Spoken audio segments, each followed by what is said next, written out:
Hello बच्चों, welcome to Ashish classes. आज हम लोग क्लास 10th में बायो का एक नया चैप्टर स्टार्ट करने जा रहे हैं। चैप्टर का नेम है लाइफ प्रोसेस और लाइफ प्रोसेस में हमारा टॉपिक रहेगा न्यूट्रिशन। ठीक है, तो न्यूट्रिशन कैसे होता है, तो सबसे पहले आइए हम न्यूट्रिशन की डेफिनेशन के बारे में डिस्कस कर लेते हैं। न्यूट्रिशन बेसिकली होता क्या है? Nutrition is a process of taking in food and converting it into energy and other whittle nutrient required for life. ठीक है, न्यूट्रिशन होता है क्या बेसिकली? तो न्यूट्रिशन एक ऐसी प्रोसेस होती है जिसमें क्या होता है कि जब भी हम कोई फूड इंटेक करते हैं, हम लोग खाना खाते हैं, तो वो खाना क्या होता है, वही फूड हमारा कन्वर्ट हो जाता है। किसमें? हमारा जो भी हम फूड खाते हैं, इंटेक करते हैं, वो क्या हो जाता है, कन्वर्ट होता है। किसमें कन्वर्ट होता है? तो वो एनर्जी में कन्वर्ट होता है और कुछ विटल न्यूट्रिएंट में कन्वर्ट हो जाता है। जो विटल न्यूट्रिएंट हमारे बॉडी को जिंदा रहने के लिए ज़रूरी होते हैं, उनमें कन्वर्ट हो जाता है। या हम बोल सकते हैं विटल न्यूट्रिएंट जो हमारी लाइफ के लिए ज़रूरत होती है, जिनकी वो सारी चीज़ें हमें फूड से मिलती हैं। ठीक है, विटल न्यूट्रिएंट में जैसे हमें खाना खाने के बाद में हमें एनर्जी मिलती है। एनर्जी के साथ साथ कई सारे हमारे न्यूट्रिएंट मिलते हैं, जैसे हमारे बॉडी को कार्बोहाइड्रेट, वो भी हमें हमारे फूड से मिलता है ना। प्रोटीन, विटामिन, है ना। तो ये सारी चीज़ें क्या होती हैं, ये हमारे न्यूट्रिएंट होते हैं। जो कहाँ से मिलता है? तो न्यूट्रिएंट हमारे न्यूट्रिशन प्रोसेस के थ्रू मिलता है। न्यूट्रिशन प्रोसेस में क्या होता है, जो हम फूड खाते हैं, इंटेक करते हैं, वो क्या होता है, वो कन्वर्ट होता है एनर्जी और न्यूट्रिएंट के फॉर्म में। ठीक, अब आगे हम बात करते हैं कि there are 5 major types of nutrient found in the food.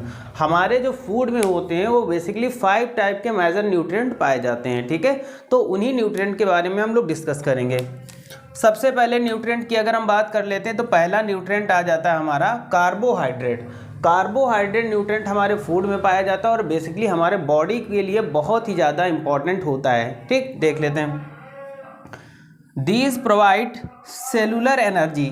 जो कार्बोहाइड्रेट होते हैं वो सेलुलर एनर्जी प्रोवाइड करते हैं for metabolic activities in the cell. They are composed of H यानी कार्बन, हाइड्रोजन एंड ऑक्सीजन। अगर हम कार्बोहाइड्रेट की बात कर लेते हैं तो जो कार्बोहाइड्रेट होते हैं वो हमें सेलुलर एनर्जी प्रोवाइड करते हैं। किसके लिए? मेटाबॉलिक एक्टिविटीज़ के लिए। Metabolic activities in the cell, जो सेल की हमारी मेटाबॉलिक एक्टिविटीज़ होती हैं, उन सभी के लिए जो एनर्जी प्रोवाइड करता है वो कौन प्रोवाइड करता है? कार्बोहाइड्रेट प्रोवाइड करता है। और कार्बोहाइड्रेट किससे मिलकर बना होता है? तो कार्बोहाइड्रेट कार्बन, हाइड्रोजन और ऑक्सीजन से मिलकर बना होता है। अब कार्बोहाइड्रेट की बात करते हैं तो ये they are following types. Carbohydrate भी, इनको भी कई पार्ट्स में डिवाइड कर दिया गया। पहले पार्ट की बात कर लेते हैं कि this simple carbohydrate. Simple carbohydrate क्या होते हैं? सच एज कौन कौन? Glucose, fructose, lactose. They are easily found in sugar cane, beet root and dates.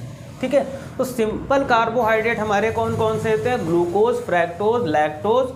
और ये बेसिकली ग्लूकोज, फ्रैक्टोज, लैक्टोज ये कहाँ पर पाए जाते हैं? तो बेसिकली हमें आसानी से मिल जाते हैं शुगर केन से, बीट रूट से मिल जाते हैं और डेट्स यानी खजूर से मिल जाते हैं। ठीक है, उसके बाद में हम बात कर लेते हैं कॉम्प्लेक्स कार्बोहाइड्रेट। कॉम्प्लेक्स कार्बोहाइड्रेट क्या होते हैं? Such as starch.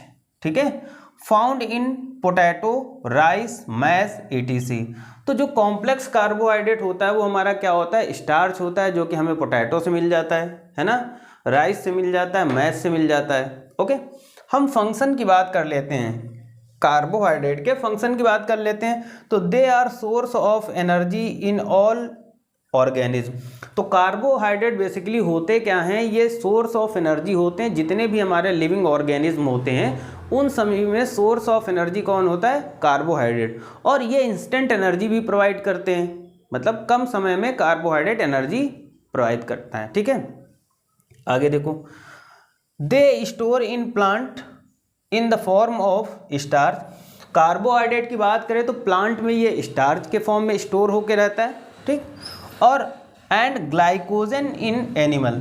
एनिमल में जो कार्बोहाइड्रेट हमारे बॉडी में यानी एनिमल्स में जो कार्बोहाइड्रेट स्टोर होता है वो ग्लाइकोजन के फॉर्म में। और प्लांट में कार्बोहाइड्रेट कैसे स्टोर होता है, तो ये प्लांट में स्टार्च के फॉर्म में स्टोर होता है। कार्बोहाइड्रेट बेसिकली क्या होता है कि हमारे बॉडी में स्टोर हो जाता है, जैसे फैट के फॉर्म में स्टोर हो जाता है ना। ये फैट के फॉर्म में हमारे बॉडी में स्टोर होता है और बाद में जब बॉडी को एनर्जी की रिक्वायरमेंट होती है तो ये कन्वर्ट हो जाता है कार्बोहाइड्रेट, ठीक है। तो कार्बोहाइड्रेट बेसिकली हमें हमारे फूड से मिलता है और हमारी बॉडी क्या करती है कि जितना नीड होता है उतना कार्बोहाइड्रेट यूज़ कर लेती है। बाकी ग्लाइकोजन के फॉर्म में, अगर हम एनिमल्स की बात करते हैं तो उसमें ग्लाइकोजन के फॉर्म में एनर्जी स्टोर कर लेता है, ठीक है। और जब हमें बाहर से या हमें खाना आना नहीं मिलता है तो उस कंडीशन में उसी स्टोर हुए कार्बोहाइड्रेट को बॉडी यूज़ कर लेती है एनर्जी के लिए, ठीक है। जबकि हम प्लांट्स की बात कर लेते हैं तो प्लांट्स में क्या होता है, स्टार्च के फॉर्म में कार्बोहाइड्रेट स्टोर होता है, ठीक है। और जब प्लांट्स को कार्बोहाइड्रेट बाहर से नहीं मिलता है तो वो उसी स्टोर हुए कार्बोहाइड्रेट को यूज करता है एनर्जी के लिए, ओके। उसके बाद सेकंड हम बात कर लेते हैं, लिपिड की बात कर लेते हैं। तो लिपिड क्या होता है, these are stored as reserve food in the body. Lipid क्या होते हैं कि हमारी बॉडी में एक रिजर्व फूड के फॉर्म में स्टोर होते हैं। रिजर्व फूड का मतलब होता है कि पहले से हमारे शरीर में स्टोर रहना, मतलब अगर लिपिड हमारे बॉडी को बाहर से फूड के थ्रू नहीं मिल रहा है तो रिजर्व फॉर्म के रूप में हमारे बॉडी में लिपिड स्टोर है और उसी को वो यूज़ कर लेता है ना। And provide energy to the body. और लिपिड क्या करता है कि हमारी बॉडी को एनर्जी प्रोवाइड करने का काम करता है। Lipid helps in temperature regulation and formation of cell membrane, ठीक है। लिपिड जो होता है हमारे बॉडी का टेम्परेचर मेंटेन करके रखता है। हमारी बॉडी का जो भी टेम्परेचर होता है उस टेम्परेचर को कम ज़्यादा, यानी जो बॉडी का एक नॉर्मल टेम्परेचर होता है, उन सभी चीज़ों को लिपिड ही मेंटेन करके रखता है, ठीक। आगे सेल मेम्ब्रेन, और जो सेल मेम्ब्रेन बनती है वो भी क्या होता है कि उस सेल मेम्ब्रेन के फॉर्मेशन में भी लिपिड का रोल रहता है, okay. We get lipids in the form of butter. हम लिपिड को किस फॉर्म में पा सकते हैं या हमें मिल सकता है, तो हम बटर अगर यूज़ करेंगे तो उसमें लिपिड होता है, चीज़ यूज़ करते हैं तो उसमें लिपिड होता है, मिल्क, ऑयल्स की बात कर लेते हैं, प्लांट्स की बात कर ले तो ये आलमंड के फॉर्म या ग्राउंड नट के फॉर्म में हमें लिपिड मिल जाता है। इन चीज़ों से हमें लिपिड्स मिलेगा, ठीक। लिपिड्स के फंक्शंस की बात कर लेते हैं। They are main source of energy. Basically जो हमारे लिपिड्स होते हैं वो हमारे बॉडी या प्लांट्स के लिए एनर्जी के फॉर्म में यूज़ होते हैं, ठीक है। तो इनका मेन फंक्शन क्या होता है, ये सोर्स ऑफ एनर्जी होते हैं। दे रेगुलेट टेम्परेचर ऑफ बॉडी। ये हमारे बॉडी के टेम्परेचर को रेगुलेट करते हैं। उसके बाद फैट कन्वर्ट इन कार्बोहाइड्रेट। जो फैट होती है, जो हमारे बॉडी में फैट स्टोर हो जाती है, ठीक। और जब हमारे बॉडी को क्या होता है, एनर्जी की ज़रूरत होती है, तो ये फैट कार्बोहाइड्रेट में चेंज होती है। लेकिन वो प्रोसेस कौन सी होती है, बाई लियोजिनेसिस, ठीक है। तो लियोजिनेसिस प्रोसेस एट रिक्वायर्ड, ठीक है। तो लिपिड क्या करता है, एक लियोजिनेसिस प्रोसेस करता है जिसमें क्या होता है, जो फैट होती है वो कार्बोहाइड्रेट में कन्वर्ट हो जाती है और वही कार्बोहाइड्रेट हमारे बॉडी को एनर्जी प्रोवाइड करता है, ठीक है। तो अभी सिर्फ हमने 2 पढ़ा, इसके आगे देखते हैं 3rd नंबर। आगे हम बात करेंगे प्रोटीन की बात करते हैं, ठीक है। तो प्रोटीन क्या होता है, प्रोटीन भी हमारे बॉडी के लिए बहुत ही ज़्यादा ज़रूरी है। ये एक कॉम्प्लेक्स ऑर्गेनिक कंपाउंड होते हैं और ये हमारी बॉडी के ग्रोथ के लिए बहुत ही ज़्यादा इंपॉर्टेंट है। देखा आपने, जिन बच्चों में बचपन में अगर प्रोटीन की मात्रा या प्रोटीन कम उनको मिलती है तो उन बच्चों का शरीर पूरी तरीके से डेवलप्ड नहीं होता है, ठीक है। तो कहीं ना कहीं प्रोटीन भी हमारे बॉडी के लिए बहुत ही ज़्यादा इम्पॉर्टेंट है, ठीक है। इसीलिए जो बच्चे 6 महीने से ज़्यादा या 8 महीने 1 साल के हो जाते हैं, डॉक्टर उनको सजेस्ट करते हैं दाल का पानी पिलाया जाए, ठीक है। दाल का पानी इसलिए पिलाया जाता है क्योंकि दाल में क्या होता है, प्रोटीन की अच्छी सोर्सेज होती हैं, ठीक है। तो दालों में प्रोटीन अच्छी मात्रा में पाई जाती है जिससे बच्चों को प्रोटीन उचित मात्रा में या फिक्स क्वांटिटी में मिले, जिससे उनके बॉडी का जो ग्रोथ है या डेवलपमेंट है वो प्रॉपर वे में हो सके, ठीक है।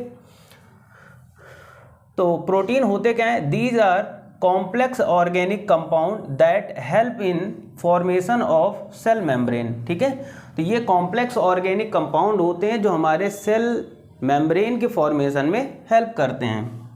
Protein form all the enzyme, तो प्रोटीन क्या करती है कि जितने भी एंजाइम्स होते हैं उन सभी एंजाइम्स को फॉर्म करती है। दे आर कंपोज्ड ऑफ, जो प्रोटीन होती है वो किससे कंपोज्ड होती है या किन किन चीज़ों से मिलकर बनी होती है, तो कार्बन, हाइड्रोजन एंड नाइट्रोजन। ठीक है, ये तीनों चीज़ें प्रोटीन में पाई जाती हैं। Proteins are made up of many amino acid. ठीक है, तो अगर हम बात करते हैं तो प्रोटीन हमारे बहुत सारी एमिनो एसिड से मिलकर बनते हैं। Thrombin and fibrinogen protein clot the blood and prevent blood secretion. देखो, थ्रोम्बिन और फाइब्रिनोजन नाम की दो प्रोटीन्स होती हैं, है ना, तो ये क्या करती हैं, थ्रोम्बिन की बात कर लेते हैं या फाइब्रिनोजन की बात कर लेते हैं, तो ये दोनों प्रोटीन क्या करती हैं कि जब हमें कहीं पर चोट लग जाती है, जैसे हमें कहीं चोट लगी, तो चोट लगने के कुछ समय के बाद में वहाँ से ब्लीडिंग होना बंद हो जाता है, तो उस ब्लीडिंग को रोकना या उस ब्लीडिंग को रोकने का जो काम करते हैं वो हमारे प्रोटीन करते हैं। कौन प्रोटीन? Thrombin and fibrinogen. ठीक है, थ्रोम्बिन और फाइब्रिनोजन हमारे चोट वाली, जैसे हमें कोई चोट लग जाती है उस चोट वाली जगह पर आकर के ब्लड के सेक्रीजन को रोकते हैं। ओके, आगे विटामिन की बात करते हैं।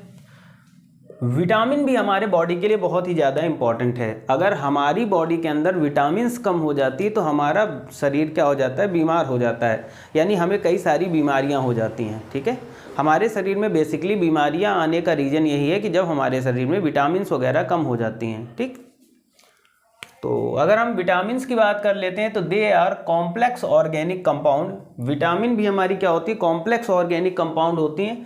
They also provide immunity to the body, तो जो हमारे बॉडी का इम्यूनिटी सिस्टम होता है, ठीक है, वो कहीं ना कहीं हमारे विटामिन से मिलकर ही बना होता है। या हमारे बॉडी को जो इम्यूनिटी सिस्टम प्रोवाइड करती हैं, जिससे बाहर एक्सटर्नल जो फैक्टर्स हमारे बॉडी में इंटर करते हैं, उनसे हमारी बॉडी कहीं ना कहीं जो प्रोटेक्ट होकर रहती है वो विटामिन की वजह से ही रहती है। और जब विटामिन्स हमारे बॉडी में कम हो जाते हैं तो एक्सटर्नल फैक्टर्स हमारे बॉडी पर हावी हो जाते हैं, जिससे क्या होता है, हम बीमार हो जाते हैं। Vitamins are also called growth factor. Vitamin को हम अब ग्रोथ फैक्टर भी कह सकते हैं या कहते हैं। ठीक है, the term vitamin was first use, अगर हम बात करें पहला विटामिन टर्म किसने यूज़ किया था, तो ये फंक नाम के साइंटिस्ट थे। 1911 में इन्होंने विटामिन टर्म दिया था। ठीक, अब विटामिन देखो, water soluble vitamin, water soluble vitamin कौन कौन सी हैं, ऐसी विटामिन जो पानी वाटर में सॉल्युबल है, तो विटामिन बी और सी हमारी वाटर सॉल्युबल विटामिन्स होती हैं। ठीक है, बी और सी हमारी वाटर सॉल्युबल विटामिन्स होती हैं। उसके बाद में फैट सॉल्युबल विटामिन कौन सी होती है, यानी विटामिन वो विटामिन जो हमारी फैट में पाई जाती हैं। ठीक है, तो यहाँ पर विटामिन ए हो गया, विटामिन डी हो गया, विटामिन ई हो गया और विटामिन के, तो ये जो विटामिन होती हैं बहुत ही ज़्यादा हमारे ये फैट सॉल्युबल होते हैं। उसके बाद हम मिनरल्स की नेक्स्ट पॉइंट आ जाता है, मिनरल्स और सॉल्ट की बात कर लेते हैं। तो कहीं ना कहीं मिनरल्स और सॉल्ट भी हमारे बॉडी के लिए बहुत ही ज़्यादा ज़रूरी होते हैं। कई सारे मिनरल्स हमें हमारे वाटर से मिलते हैं। ठीक है, तो मिनरल्स भी हमारे बॉडी के ग्रोथ के लिए बहुत ही ज़्यादा इम्पॉर्टेंट है, जैसे फास्फोरस हमारे टीथ वगैरह के लिए या हमारी बोन्स के लिए बहुत ही ज़्यादा इम्पॉर्टेंट है। तो ये एक छोटा सा चैप्टर था क्लास 10th बोर्ड एग्ज़ाम के लिए सीबीएसई बोर्ड में, और यहाँ से क्वेश्चन तो आपके बनने तय हैं, यानी यहाँ से ज़्यादा क्वेश्चन आपके पूछे जाएंगे। आई थिंक सबको समझ में आया होगा। Thank you for this class.